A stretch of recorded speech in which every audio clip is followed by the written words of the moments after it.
what is in your marijuana? So it's a series we're doing, what's in your marijuana? We're pulling apart that alphabet soup on your label to help you figure out what it is you're ingesting, what it's actually doing in your body. Well, today we're taking a look at one of cannabis's more unique compounds, and that is the terpene caryophyllene. It's a good one to know. So caryophyllene is the spicy, peppery, earthy terpene that's responsible for the scent of black pepper, basil, oregano, cloves, even cinnamon and hops. Now remember, this is a good time to remember that terpenes are not cannabinoids. They're completely different compounds and act in completely different ways. So terpenes are generally not psychoactive, right? They're responsible for flavors and aromas that we find in nature and in cannabis for the different nuances you find between different strains.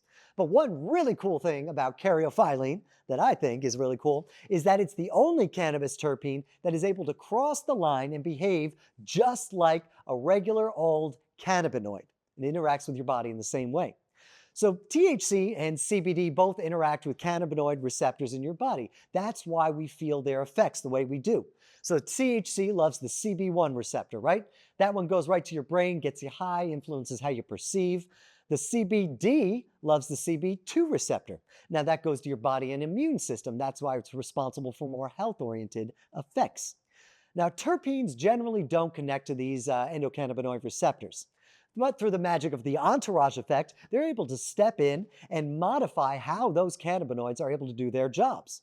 Well, caryophyllene is not one to wait in line. Oh, no, no, no. It's stepping right up to the plate, and it's the only terpene that is able to directly bond with those endocannabinoid receptors and directly influence through that how your body interacts with it.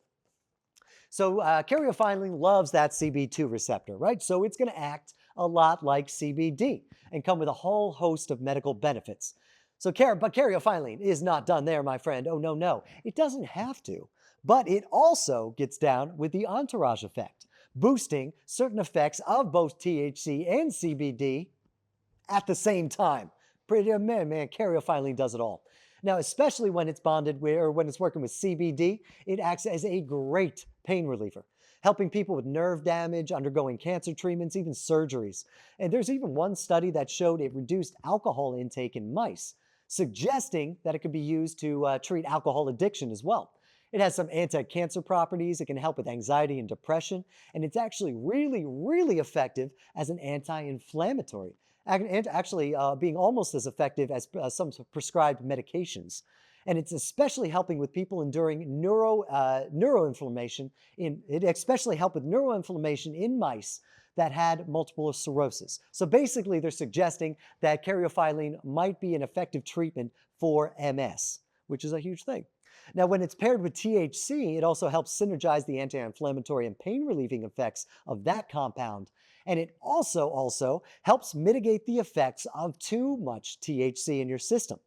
Now, there's stories going back to the 1st century of people using brews that they make with peppercorns to take their high down, to remove their high a little bit. So chewing on peppercorns is a surefire way to reduce the anxiety and paranoia you might find from excessive amounts of THC. And it's able to do it all because it's able to act just like CBD. It's able to get in the way of THC and keep it from bombarding the endocannabinoid receptors in your body. So if you are up there in the clouds and you just can't come down, a handful of peppercorns might help you bring you down to earth the way you need to be. But if you're also trying to capitalize on medical or marijuana's medicinal properties, caryophyllene might just be what you're looking for. And just a quick fun fact to close out caryophyllene here, it is especially caryophyllene oxide, which comes out in the drying process of marijuana, is the very smell that drug-sniffing dogs are trained on to detect marijuana in your luggage. Isn't that impressive? I think it's interesting.